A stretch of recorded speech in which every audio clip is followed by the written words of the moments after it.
Hello and welcome to this episode of the CC Mouse Podcast. I am Dan, and you can find me at RFS Dan. And I'm Jess, and you can find me pretty much everywhere at Snowdogs Vlogs. And we still don't have a proper intro, Dan. I just properly introed it. I guess that was kind of proper. I wish I could make guitar sounds with my mouth. I would just acoustic you up a song. Chris can beatbox. Maybe we'll get him to make a beatbox intro. Man, you know, that's something that people don't do anymore. People don't beatbox anymore. Like, what? I haven't seen that skill on a resume in like 15 years. I think it's because everybody does it electronically now. Yeah, probably. Like, here, look at my beatbox skills. I'm like, okay, let's hear it. And they're like, here's the link to the app. It's kind of like every pop artist out right now. If you take away all their electronicness, they can't sing. But everybody loves them anyway. Sometimes I like that like auto-tuney sound, but not always. You mean like Skrillex? Sometimes I like an electronic sound, like Skrillex. Do you like Skrillex? Are you a Skrillex fan? I like Skrillex, yeah. Yeah, I don't mind. I like pretty much everything though. Like I listen to just about everything. Yeah, you listen to some funky music. Yeah, I found that out by sharing stories on my Instagram that a lot of people don't like what I listen to. That's not true. 50% of the people don't like what I listen to. I was wondering how that was going to be perceived when you posted those. Like, there's no way everybody's on board with your music. It was about 50% when I was sharing more rock and heavy rock songs, but then when I shared the auto-tuned pop song, it was like 97% of the people liked it, and I'm like, it made me want to go through like my music catalog and kind of look at like older music that I listen to, like I'm talking like 60s and 70s, and put some of that up there and see what people thought. Like, do you know what Led Zeppelin is? Do you know what real music is? I feel like they appreciate that more than they'd appreciate you pulling out some like 90s music. Hey, there was some good 90s music. 90s is my favorite. That still might go back to whenever I'm sad or like I just need to zone out. I always go back to the 90s music. Well, that's because a lot of good music was made in the 90s. Yeah, well, that's what everybody maybe says. Only 50% of the audience agrees with us. But whatever. That's okay. That's half. That's good. That's a good approval rate. Yeah, that's true. Very true. I'm standing here looking out the window as we're recording this, and it is just pouring rain, and it's super windy right now. It's like a hurricane. We still have snow. Oh, yeah. And this morning you texted me and you're like, I can't get my door open. And I was telling Crystal, I was like, dude, she can't get her door open. It rained the other day again. Like, it was 19 degrees and raining. And then it was nighttime. And then it snowed 12 inches. So I had ice again all over my Jeep. So when I went to open my gas cap, because my gas cap on my new Jeep has like a button. You push a button and the door latches and pops open. Mm-hmm. And it was completely frozen shut. And I was out at the gas station. I was banging on the door, trying to get it open. And the guy that was pumping gas next to me actually came over and helped me, because it was not, the ice broke around it. But the problem was it seeped down around the seal of the door. So it was just stuck. So he had to actually I had to push the button because it would pop just a little bit and then it would shut again. And he ended up sticking his fingers behind where the little door was and like prying it open. My first thought was, this guy's going to break my Jeep. And then I'm like, I don't even care though. Like, I have no gas. I have to get gas or I'm not going to make it home. Otherwise, I'm going to live in this Jeep because I can't get out until spring. Yeah, but it worked. We got it open. I got gas. And yeah. It's interesting. It's definitely a section of my car I didn't think about, because I just got this car last year and my other Jeep had a button like this, but it wasn't the same. It was different. But it's definitely part of the car that's going to have to be cleaned off every time I clean my car off. Otherwise, it's going to freeze again. Right. And it's interesting how, like, from where you're at, you guys have these issues and it's no big deal. The weather never affects me. Like, it's raining right now and the streets will get flooded a little bit. Oh, how cute. And then 3 hours later, everything's back to normal. I'm not getting stuck in my car because of Mother Nature. True. Yeah, you guys definitely don't have the issues we have. They closed the Mackinac Bridge the other day. There was like a 4-car pileup on the bridge. You couldn't see. For those of you that don't know, the Mackinac Bridge connects the Lower Peninsula to the Upper Peninsula of Michigan, and it's 5 miles long. There was a 4-car pileup, not even that bad, but it closed. They ended up closing the bridge for 6 hours, and then because the visibility was 10 feet, you could barely see the front of your car. There were people posting pictures. They shut down the whole bridge. So if you were in Upper Michigan trying to get home, you were stuck. And if you were down here trying to get up there, too bad. You just have to sit and wait. I did see that link you sent me with all those people, and you can't see anything. Yeah, you can't. It's crazy. But that's just, snow is different than rain. You can't see through it. That's true. And up there on the Upper Peninsula where you're at, that's like your winter's winter, right? Like it is like ×2 up there, right? Yeah, so where we're at, we're in the northern Lower Peninsula, so we're about 90 miles south of the bridge. Once you cross the bridge and kind of go a little bit west, if we get 10 inches of snow, they'll get 20 inches of snow. So if we get a foot of snow, they're getting 2 feet of snow. They get a lot more weather than we do. And it's just because of where they are based on the lakes. They get hit with lake effect snow more than we do because of where they're located. So yeah, there's a highway between Munising, Michigan and Marquette called M28 that follows along Lake Superior, which is the big lake up there. And they shut it down all the time because it's so close to the water, the wind will whip across Lake Superior and the drifts will be higher than the plow trucks. Oh, so wow. they have to shut the highway down until the wind stops. And sometimes it's a full day. So if you think you're going into Marquette for work or you're coming into Munising for work, you're not. You're just not.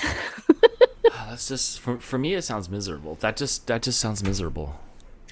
A lot of it's kind of funny because I get on Facebook almost every day and I see people that live here just complaining like crazy. And my first thought is always, if you don't like it, move. Right. Because it is what it is. And I think that I've always had the attitude of you just embrace it. Sometimes we can't go outside. Sometimes we can't leave our house. Make sure that you have everything you need here. You slow down and you take life a little slower. I mean, that's really all you can do. You don't know any different though. You were like born in an igloo. Like it's always just been winter there. Well, I was born and raised in Detroit, and Detroit doesn't get as much snow as we have up here. I mean, the first year we moved up here, we had record snowfall. We never got stuff like that in Detroit. We get snow in Detroit, it would last for a couple days and it would go away. Even when we went down to Detroit to the airport the other day, once we got about 2 hours away from Alpena, there was no snow. There was none. There was no snow anywhere. It was all just brown grass, and there was little bits of ice in the fields, but they don't have snow down there. What happens because down there it just melts. Just dreary winter. They have a very dreary winter. It's very gray. I mean, for me personally, I don't like that. I would rather, if it's going to be cold, there needs to be snow, period. If it's going to be cold, I want to see the snow. Exactly. If it's cold and there's no snow, it's not worth it. Oh my gosh. And you would hate that here. It gets really, really, really cold, freezing cold, but we get no snows, but our mountains do. So you don't get to enjoy that part of winter. And then in the summertime, it's really, really hot, but our beach is still, it's only an hour away.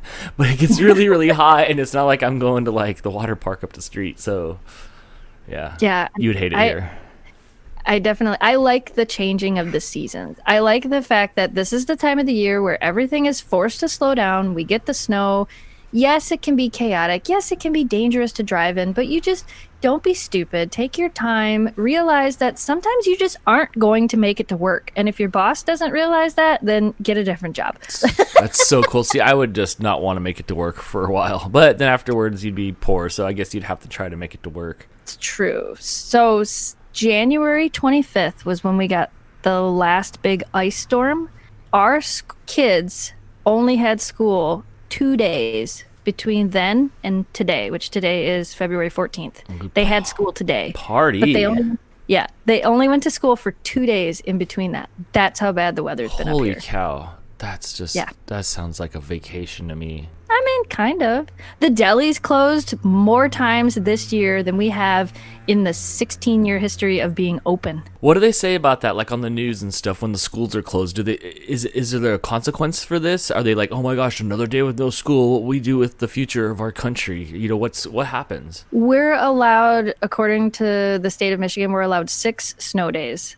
And after you've been closed for 6 snow days, you have to make up those days. So they add them to the end of the school year. So like if school was supposed to get out on June 6th, and now you have 5 snow days, you've got to add those 5 days to the end of the year. And that's, I think 6 days is the normal, but the state has already said they're going to give 5 extra days, I think, this year. So whatever it was, I think we can have a total of 10 now. So as of right now, I think we've only got to make up 3. Nice. I would just, if I was a kid, I would just be like banking on these snow days. So nowadays, when school's closed, parents get a text or a phone call. When I was little, you had to wake up super early, turn on the TV to the local channel, and watch for it to come across and say, Alpena County schools are closed, or whatever county you live in. Like, you had to wait and be so excited, because sometimes they don't close them the night before. Sometimes it's the next morning. Oh yeah. And you would start to even get ready for school, and you'd be like, come on. And it'd be like, in all Lancaster schools are closed. And I would be like, yeah, this is the longest time before more school. This is the greatest. My mom's still having to get ready for work, and I'd go hop back in bed and get all snuggly. Yeah. Everybody panics because what do you do with your kids? Now they got to go to work. Oh my gosh, what are we going to do? Yeah, it's definitely a thing. It's an experience. About that. I forgot. It was the radio. We would turn on the radio and listen to the local radio station. Nowadays, it's blasted all over Facebook, and you get a text message. You can sign up for text messaging from the school, and there's email or automated phone calls. So it's not really that same excitement of, is schools closed? Dang, used to be able to get away with so much. That reminds me, I would get my report card in the mail when I was like 8th grade or so, and I knew it was coming. I'd get home from school before everybody else, and I'd get the key, and I'd go down, and I'd check the mail, and I'd get my report card. I knew it was bad grades because I sucked at school, and then I would put it back in the outgoing slot because I figured it would have to take a whole another lap to the post office before it got rerouted again. And the guy just pulled it out and put it back into our slot, and then the next day my parents would go and get my report card. So yeah, I should. Why did I just throw it away? That's a good question. I could have just thrown it away. You could have, or you could have taken it to a copy machine, and you could have like changed the grade to something else and then copied it. And even though it wasn't an original copy, it was still black and white, and then you just took the copy home. I never did that. Oh, no? Don't do that, kids. No, you're just asking for a friend. No, I wasn't that bright. I wasn't Parker Lewis Can't Lose bright. I was just like bright enough to be like, oh, I'll just buy myself one more day before I got all my Fs. I think the worst part was it wasn't even like I was changing bad grades. It was like I got a C in something. It's like, okay, well, I can change this to a B. You know, and it wasn't. I did pretty good in school, but like a C, I was always told that C's are average, and anybody can be average. So you should always strive to be better than average. Yeah, I was told that. Apparently it worked, because I would get a C, and it would scare me. I'm like, oh no, I got a C. Not me, man. I was just, if I eked a D-, I'm like, yeah, yes. I mean, hey, wait, whoa. I got A in PE. I dressed out. Did you really change the grades on your report card? Are you gonna put this in the podcast? No. Yeah, I did. So what do you think about these Shane Dawson docu-series that have been going on over the last, almost a year now? Gosh, has it really been that long since he started doing those? For me, it's been TanaCon, although I know he's been doing some stuff before that, but it was TanaCon, so it had to be right after VidCon last year. Yeah, so it has been at least almost a year for the newer ones. I fully admit it, I got sucked in. Yeah. Which one sucked you in? Oh, man. The recent one, all of them. I watched the Jake Paul one. Was it Jake Paul? Yeah. One of them Paul brothers. I watched TanaCon. The newest ones are so long, but they're longer than even the ones he did earlier.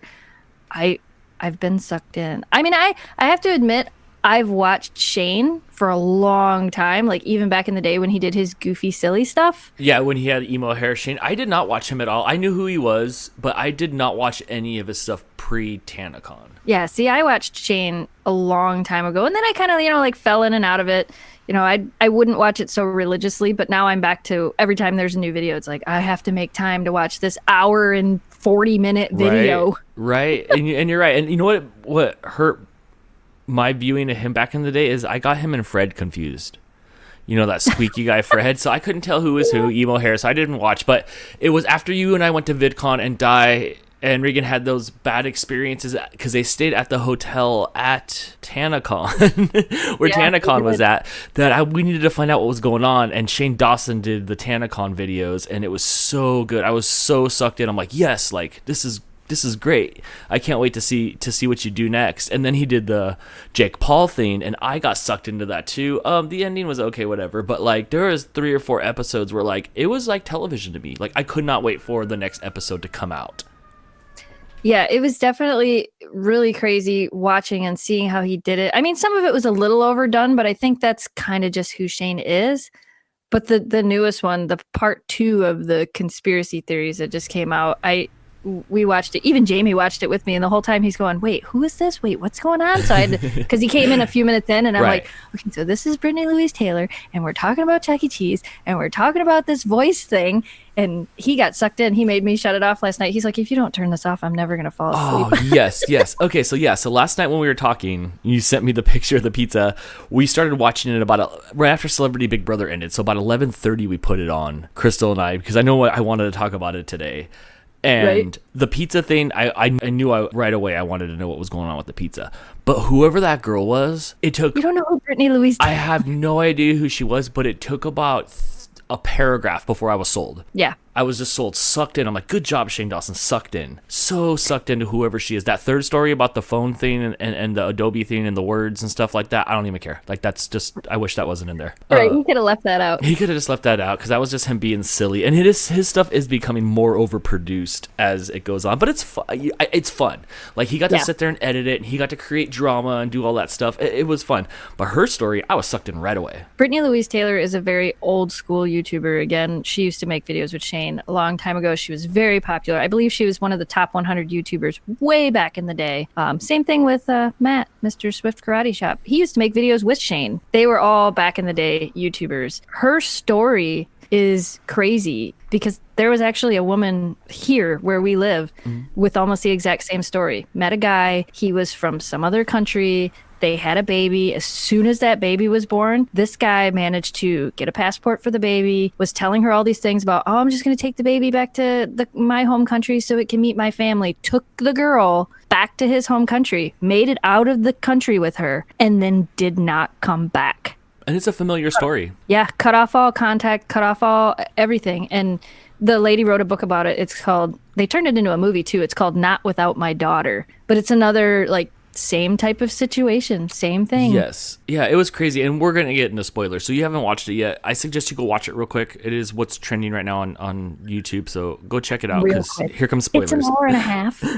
You can just tell by the way she was telling the story that the mom wanted to take the kid. Yeah. I think their intention was to do exactly that, was to take that baby and take it back. They were from Serbia, and take the baby back to Serbia and never talk to her again.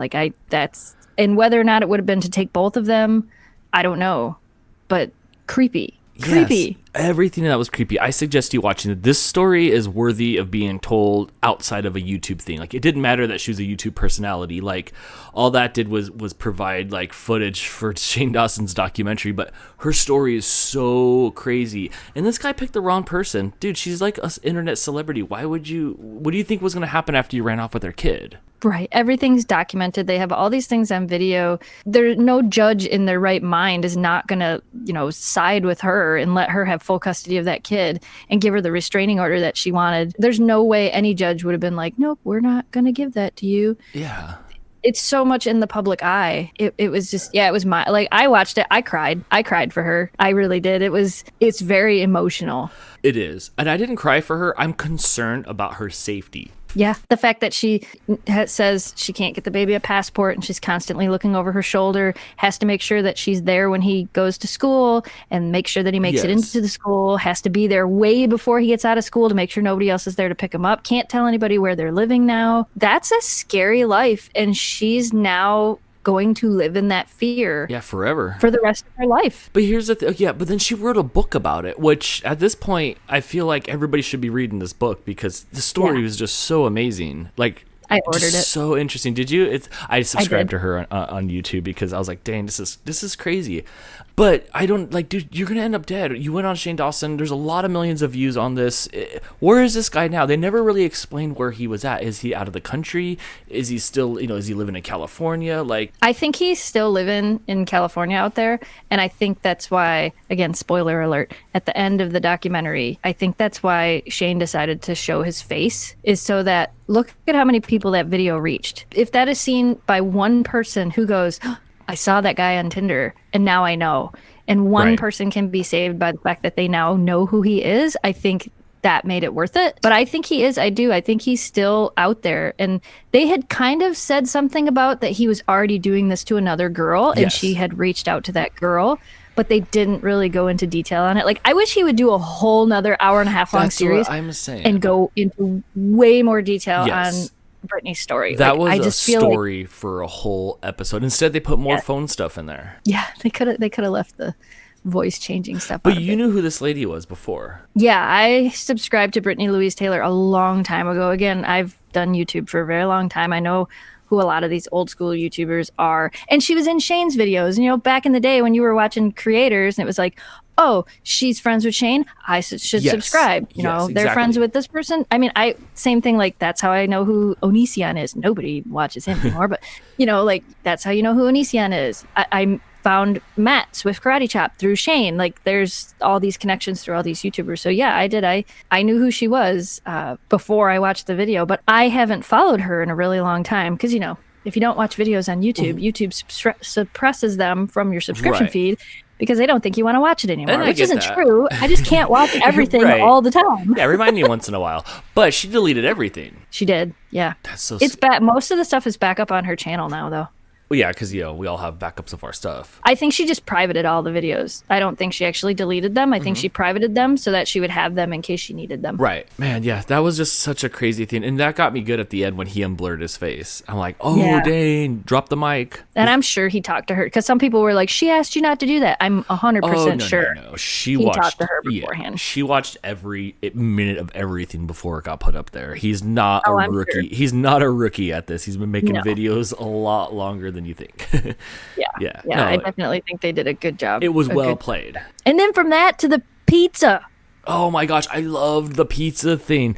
So I don't know why he chose to battle Chuck E. Cheese if people were just talking about this before, if it was something. Have you ever heard about this Chuck E. Cheese's thing? I don't think I've ever heard about it, but he said that it was something that he questioned as a kid, going there, like, what did he say, every other weekend? Right. He Okay, said so he he went was there there like a every lot. other weekend as a kid, and as he got older, it was something he noticed. But he didn't think anybody else was going to think the same thing, and then he looked into it, and other people had the same. I went to Chuck E. Cheese. We had one in our town. I went there and as like a privilege right, at a birthday party. I wasn't there every weekend, so I never noticed. Pizza was dished to my plate, I've been to Chuck E. Cheese. We usually went to Showbiz Pizza.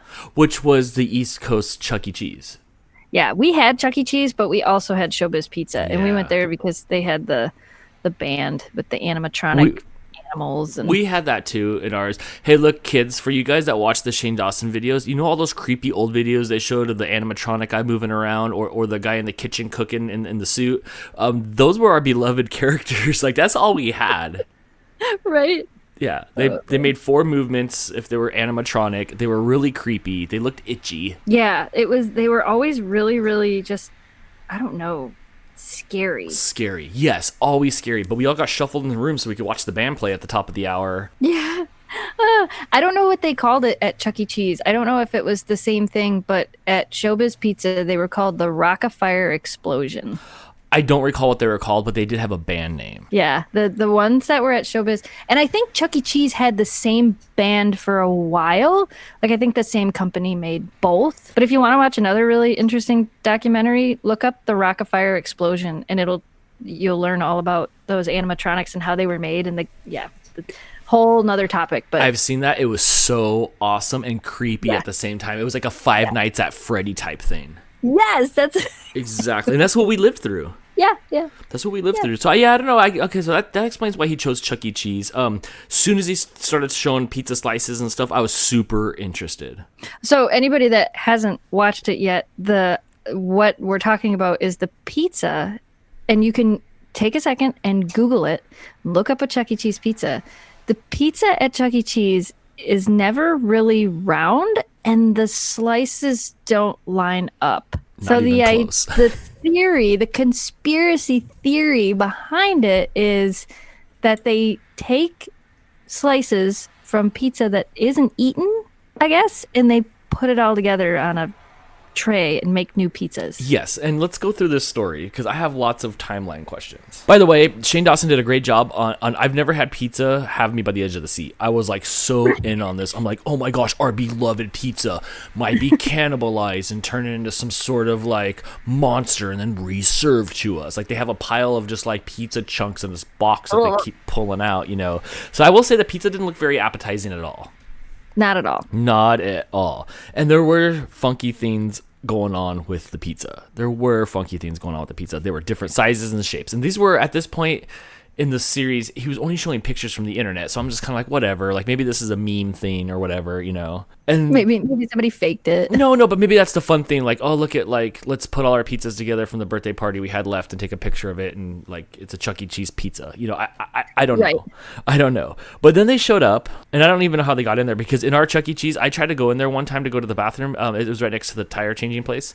And they would not let me past the gate without a child. Like, I couldn't go in there. They said that too. They're like, we don't even know if we can get in without a child. Somebody probably just wasn't paying attention. Right, like you said in the documentary, they're just in there with their cameras. And I was yelling out loud last night when Chris and I were watching. I'm like, he's not going to be allowed in there by himself, yet alone with a camera. Right? How creepy is that? Right?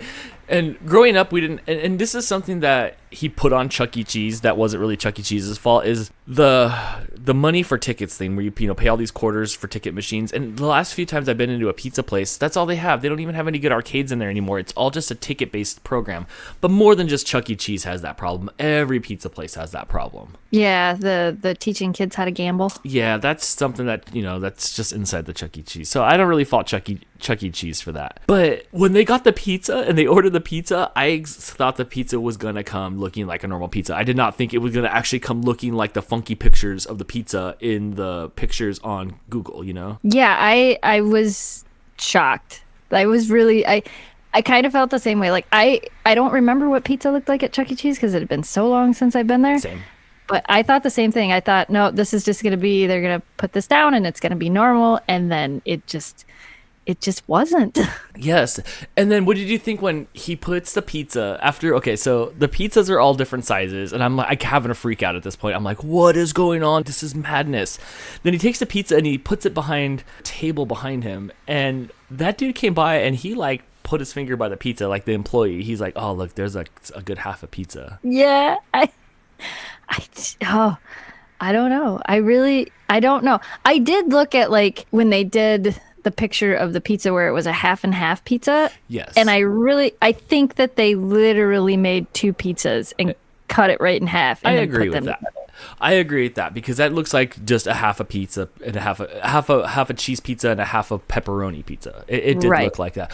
But why? Like, why couldn't you just do half and half? And why did you have to cut it in half? And if it's all fresh ingredients, like it says, and it's all freshly made, then you can't just put cheese and pepperoni. Like, dude, we've been making pizza like this forever. What are you trying to do? Right. Lots of places make half and half pizzas. Why do you have to make a whole one and put them together? It just doesn't make sense. But the pepperoni pizza that they had, where the pepperonis didn't line up and the crust didn't line up, and then even when they tried to push it together, they're like, it doesn't fit. That was weird. Odd. And nothing was cut into the same geometrical slices, and some of the slices were just straight smaller. Yeah, and like, I understand the crust not being completely circular, because I don't know if you've ever made handmade pizza crust or worked at a pizza place like that. It can end up to where, like, the crust isn't going to look like a perfect, but it didn't make sense to me when they were drawing the lines across and you couldn't tell where the cutter went across. The only other thing I can think of is if they didn't use one of those big knife cutters where you cut all the way across, and instead they were using like the rolly cutters, and they only cut to the center of the pizza instead of which wouldn't make sense. But if they only cut to the center instead of all the way through. But why would you do that? And no one in the industry uses the rollers. Even in the educational videos, you saw that big old, like, convex thing that, like, pushes down and smashes up the pizza. That's what they use. There's only one answer. And he flipped the pizza over when he got home, and those scorch marks were different on every slice. Yeah.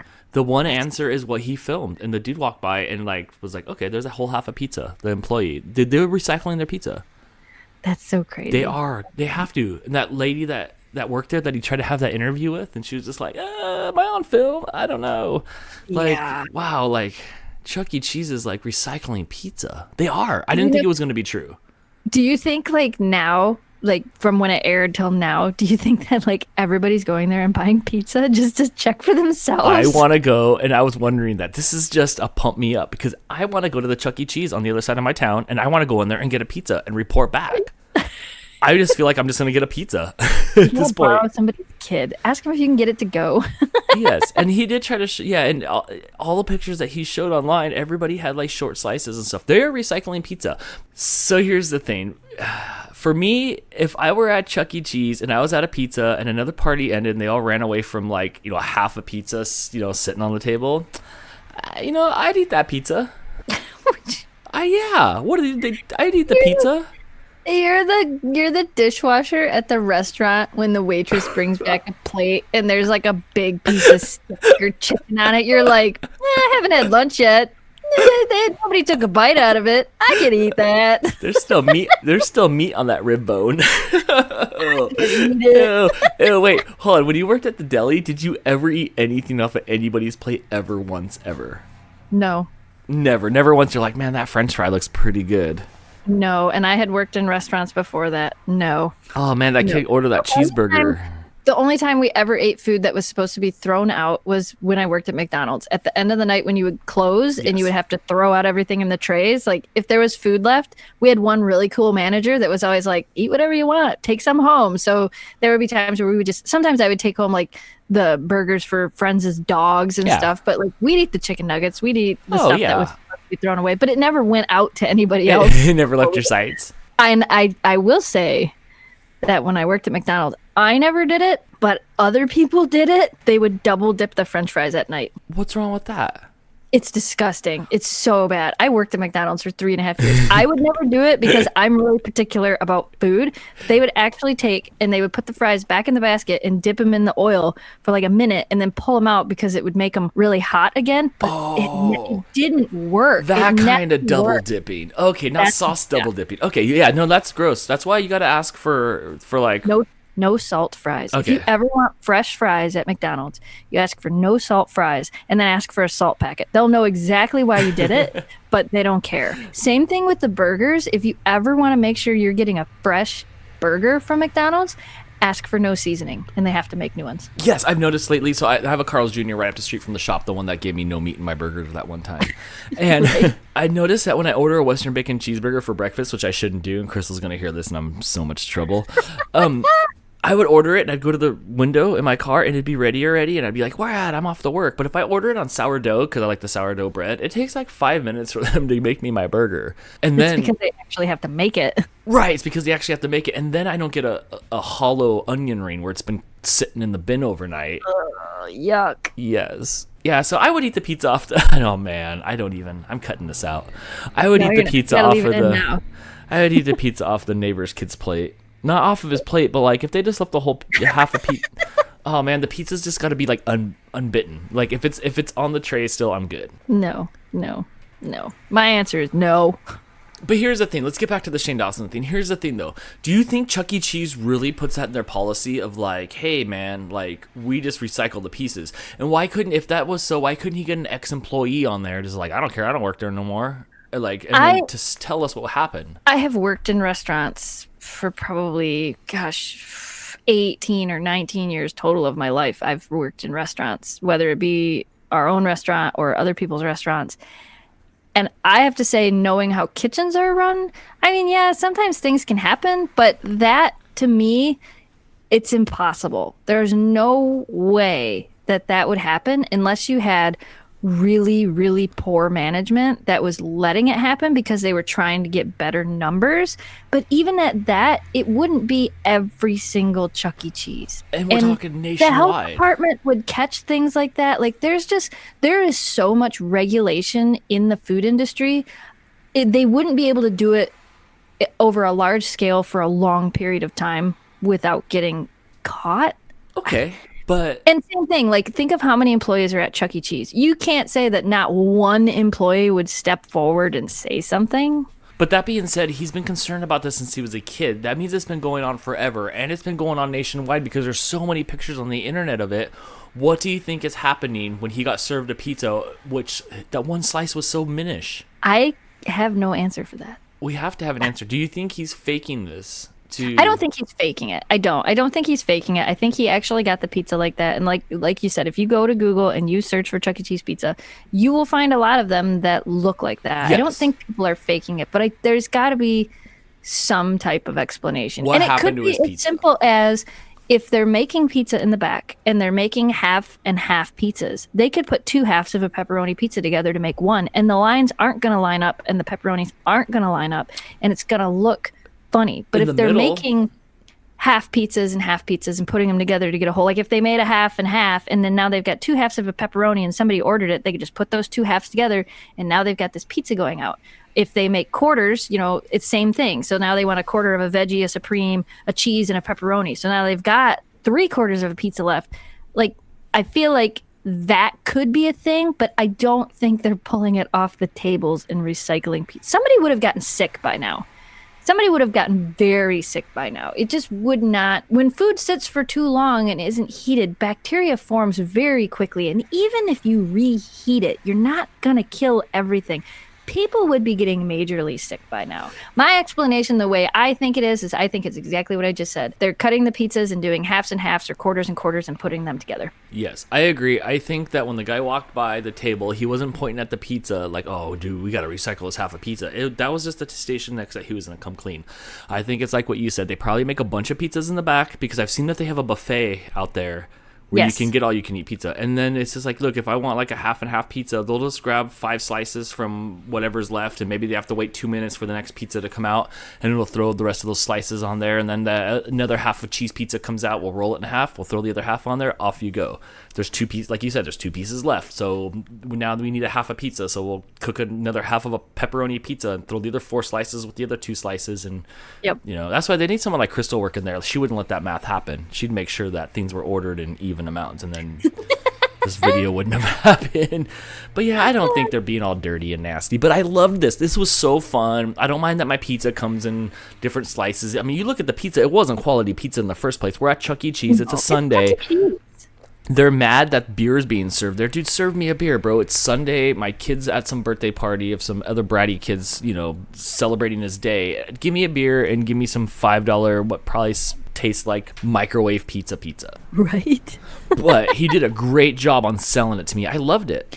Yeah, it was definitely, it was really intriguing and really fun to watch. And it does. It makes you kind of, like you said, question everything. Yeah. I've always been, there's nothing wrong with that. You should question everything. Right. Chuck E. Cheese should come out and explain why it looks like that. And if it is because they do half and half pizzas, just tell us. Like, it's no big deal.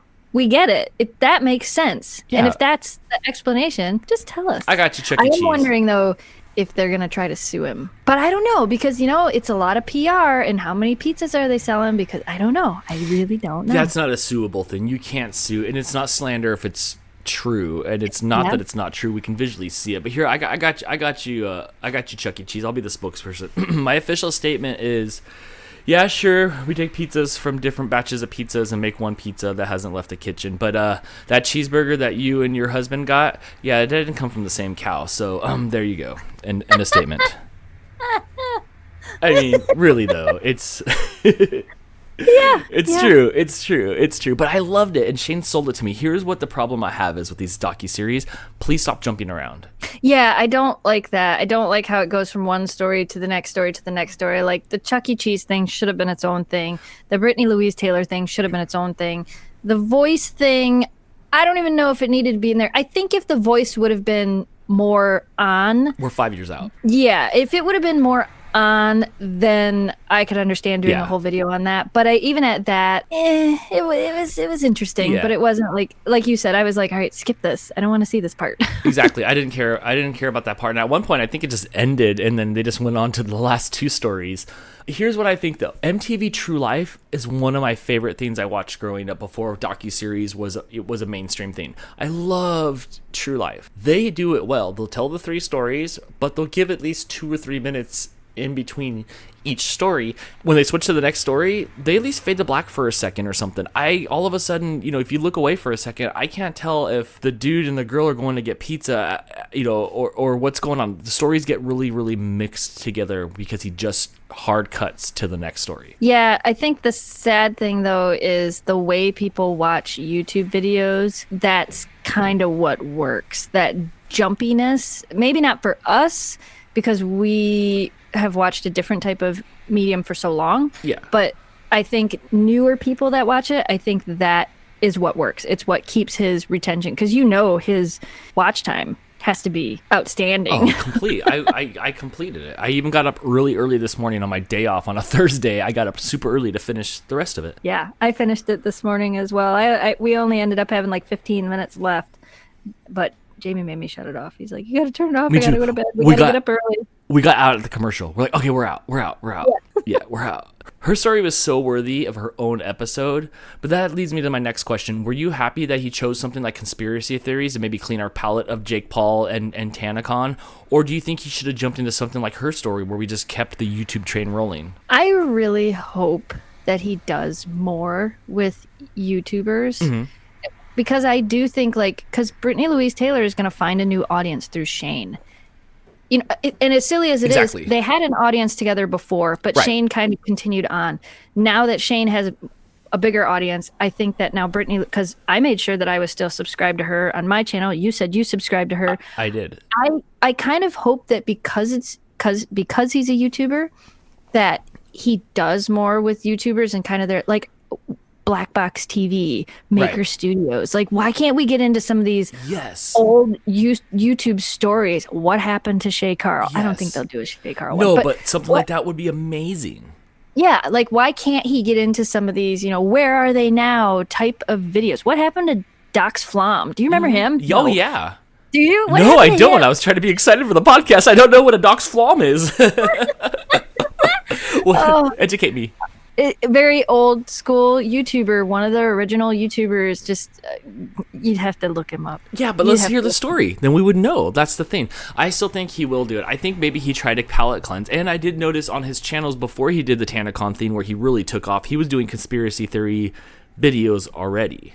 Yes, he's very into that stuff. Like, he's very, very into it. And he's really good at it, and he's really good at explaining things. The way he talks about it, I don't know, he feels relatable, and I really like that. Oh, no, I really like him too. I like that and I really respect the fact that he's changed with the times while still keeping himself. Yes. Do you watch Ryland's videos? No, I don't know what that is. That's Shane's boyfriend. Oh, Shane's boyfriend, Ryland? Oh, no, I didn't know he had a YouTube channel. Yeah, he has a YouTube channel, and he does more vlog-style videos. If you really want to see more of Shane and who he is, you should check out his channel. I like his docu-series, but sometimes I'll watch a 20-minute video of him of cooking, M&M cookies in the oven and stuff like that, and 10 minutes in, I need a break. Right. But I like them. Yeah, so I watch Ryland's videos. Morgan has her own channel, too. If you really want to get into, their whole life, there's a couple other channels you can definitely follow. I'm willing to connect. I let all his commercials play, and I let all the stuff happen. I buy into it. TanaCon was really entertaining to me. So entertaining to me. Yeah, that was just great. He asked all the questions I wanted to know, and so I do think he'll come back with another YouTube person. I just think that he had to put this out because everybody was waiting to see what his next his next masterpiece was going to be, and maybe he couldn't line up somebody to do a YouTube video with in time. That could be it, because it even said on there it was December 8th, so they worked on this for a while. Yeah. So I wonder if even between then and now, if they've lined some other people up. And then the other thing, too, is they've got to have people that are willing.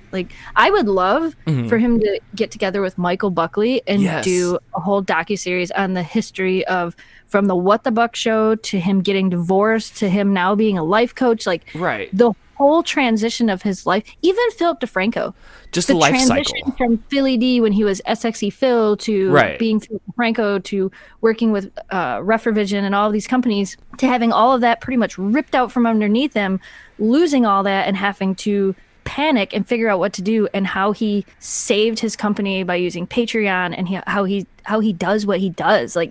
It would, to me, I think it would be super interesting. And he has to think that too, because look how excited we get thinking about it. I know he thinks about it too, so I'm sure that he's making things happen. I hope so. I really do hope so. Yeah, I do. I enjoy his stuff. I really do. It was unexpected, but I do enjoy his stuff. All right, guys, thank you for listening. You can find us every Wednesday on your favorite podcast app. You can ask us questions at the questions thread on our Facebook page at Country Mouse City Mouse Podcast. Eventually, we'll get to those. And you can find us on Instagram at CC Mouse Podcast. So that being said, we will see you next week. Same mouse time, same mouse podcast. Bye. Bye. Yay, we did a thing again. Yay, we're on a roll. Yes. Killing streak.